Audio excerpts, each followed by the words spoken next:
তো শান্তিনিকেতনের ভিতরে যে টোটাল যে এলাকা যেটা মহর্ষি দেবেন্দ্রনাথ ঠাকুর কিনেছিলেন, টোটাল এরিয়াটার নাম হচ্ছে শান্তিনিকেতন। উনি শান্তিনিকেতন নাম দিয়েছিলেন। আর সব কিছু মিলিয়ে, সব ডিপার্টমেন্ট মিলিয়ে নাম হয়েছে বিশ্বভারতী বিশ্ববিদ্যালয়। এখন আমরা এসেছি অমর্ত্য সেনের বাড়ির সামনে, যে বাড়ি নিয়ে বিশাল ডিসপুট, গণ্ডগোল শুনি আমরা পেপারে। বাড়িটার নাম প্রতীচি।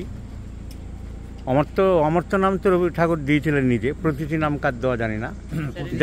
যাই হোক বাড়িটার নাম, ওনার বাবার নাম ছিল আশুতোষ সেন, 80 সেন আগে লেখা আছে। তো এই বাড়ির সামনে আমরা এসেছি।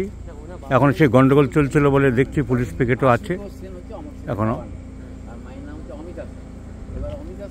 আপনাকে বলবো এইবারে আপনি এখানে আসেন, তাহলে অমর্ত্য সেনের বাড়ির ব্যাপারে আপনি বলুন। এই যে সামনে যে বাড়িটা দেখছেন, এই বাড়িটা হচ্ছে বর্তমানে অমর্ত্য সেনের বাড়ি। কিন্তু এই জায়গাটা গুরুদেব ক্ষিতিমোহন সেন, ওনার বাড়ি হচ্ছে বাংলাদেশ। উনি ছিলেন কাশীতে সংস্কৃত মাস্টার, এবং রবি ঠাকুরের সঙ্গে যে দেখা হয় কাশীতে, তখন উনি শান্তিনিকেতনে আসেন এবং সংস্কৃত টিচার ছিলেন, এবং ওনাকে এই জমিটা রবি ঠাকুর দিয়েছিলেন। এটা দিয়েছিলেন 1 একর 25 শতক। কিন্তু যখন রেকর্ড হয় RS পর্চা, তখন এটা মাপতে গিয়ে 1 একর 38 শতক জমি হয়, এবং এই যে 13 শতক জমি, এইটা নিয়েই গণ্ডগোল ছিল।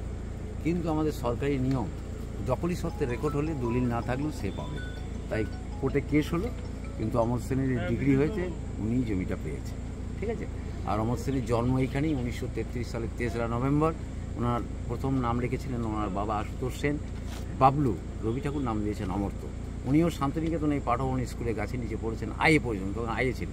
আইয়ের পরে উনি প্রেসিডেন্সি কলেজে পড়েন, তারপরে বিদেশে গেছেন এবং অর্থনীতিতে নোবেল পুরস্কার পেয়েছেন 1998 সালের 14ই অক্টোবর।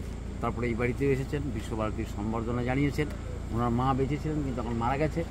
এই জমির ডিসপুট হওয়ার পরে এই যে পুলিশ পাহারা দিচ্ছে, এটা কিন্তু আমাদের মুখ্যমন্ত্রী মমতা ব্যানার্জি এখানে এসেছিলেন, উনি পুলিশের ব্যবস্থা করে গেছেন। আর বেঙ্গল গভর্নমেন্টের পুলিশ, হ্যাঁ বেঙ্গলে। এবং এই বাড়িতে এখন কেউ থাকে না, কেয়ারটেকার আছে, আর এই পুলিশ বাড়িটা পাহারা দিচ্ছে। এটা হচ্ছে ইন্ডিয়াতে এলে উনি এই বাড়িতে ওঠেন, জুলাই মাসে একবার এসেছিলেন।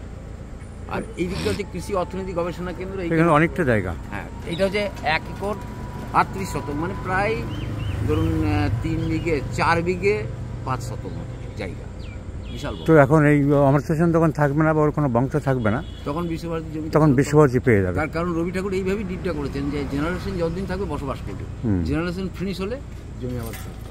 যেমন আমাদের নন্দলাল বসু, ওনারও 4 বিঘে জায়গা, কিন্তু নন্দলাল বসুর পরে বিশ্বনাথ বসু ওনার ছেলে, তারপরে নাতি আছেন। উত্তরাধিকার না থাকলে তখন বিশ্বভারতী আন্ডারে চলে যাবে। নাতি বেঁচে আছে, নাতি মারা গেলে ওই ঘরটা কিন্তু বিশ্বভারতী পাবে। এটাও তাই, একসময় বিশ্বভারতী পেয়ে যাবে। এটা কোনোদিন বিক্রি হবে না, বা কোনো দত্তক পুত্র নেওয়া যাবে না। দত্তক নিলে তাকেই আবার বিক্রি, উনি বুঝেছিলেন রবি ঠাকুর, তাই জন্য বলে যে দত্তক নেওয়া যাবে না আর বিক্রি হবে না। এটা অ্যাকচুয়ালি লর্ড ডারহাউসি একদম সত্যবিলোপ নীতি প্রয়োগের সময় বলেছে, কারণ দেশীয় রাজ্যগুলোকে সেইভাবেই দখল